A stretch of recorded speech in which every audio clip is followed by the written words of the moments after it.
A lot of people get stuck in life and don't know where they want to go, what they want to do, where they want the direction of their life to go, especially in the gaming community. And I see this a lot. But how do you find that answer? How do you find out where you should be, what you want to do, and what how to find your why in life? What's up, dreamers? Welcome to Drive Environment. Today I want to talk about how to find your why. And this is my personal experience and my personal opinion, but I think it truly works. And I've heard things that kind of mirror this in relation to finding your why, so I believe it is true. And this is how I did it, right? And I feel like it will work for a lot of people. This is how I explain it to other people as well. There are things in your life that you very much enjoy doing. So one thing that I really enjoy doing is going to the gym. Working in the gym, it's like a second home. I also enjoy running. Like I wear the Spartan shirts every day. So I love running on, not necessarily on the road or treadmills, but on, I still do it, but on trails and up and down mountains. And another thing is gaming. Like I love health and wellness, feeling good, working on my health in a natural way, and pushing longevity and gaming, right? So there's a couple of things that I can talk about forever. If somebody approaches me and asks me about Spartan Race, I light up. I get so excited.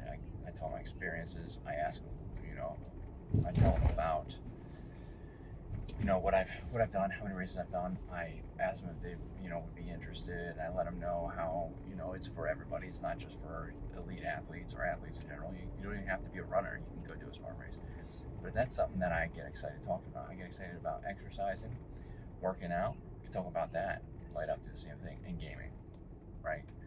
Like health and wellness in general, I can talk about for hours.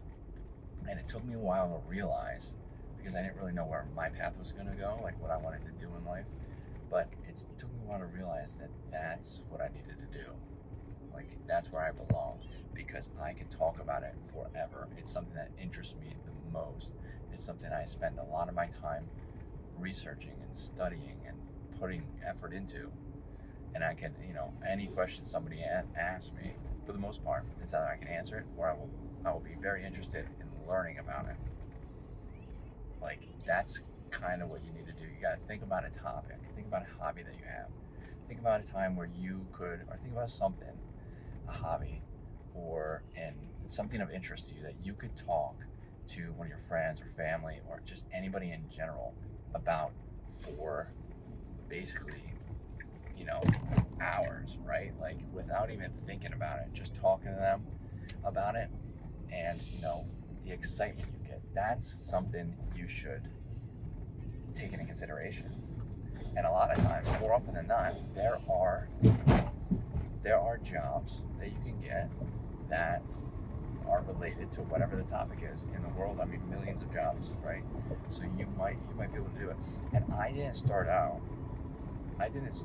after I found this out. It was still kind of a journey. So I knew I wanted to do health and wellness, right? So I was like, okay, I'm going to be a personal trainer. I enjoy working out. I enjoy helping people. And then I went to school for personal training. And then I had a class on coaching, wellness coaching, a little bit different, right? Now we're switching from physical to mental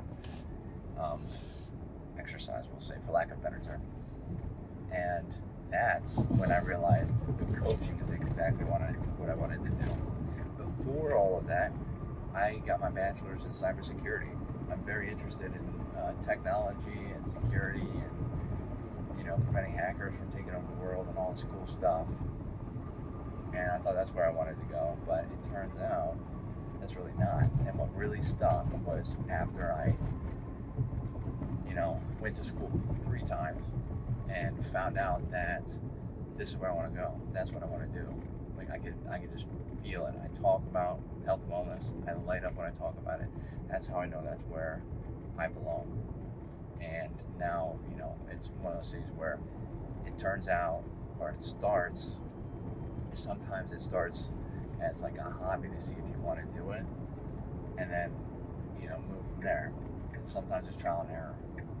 But the main thing is find something to talk about, something that you very much enjoy talking about. You can talk to people for hours and try to find something related to that you can turn into a potential job or find a job right out of the gate with it. I think that is something that can very much help some people out. I feel like a lot of people don't think that way, where they think like, oh, it's just like, I don't know. So a lot of people like to draw, and a lot of people say, you know, I like to draw, but I can never get a job out of that without that attitude. There are millions of jobs that require artists, and I don't really care what anybody says. AI art is not the same as actual human drawn, human created art. It will always. I truly believe there's always going to be a need for artists to be out there. There's tons of jobs, regardless of what people think, digital and physical. So sometimes you just have to get past that mindset that, you know, it can't be done because it can. Anyways, that's my tip on that conversation. So if anybody has any questions, let me know in the comments. Hit that like button, helps out the channel, hit the subscribe button for more content like this, and I hope to see everybody in the next video. Later, dreamers.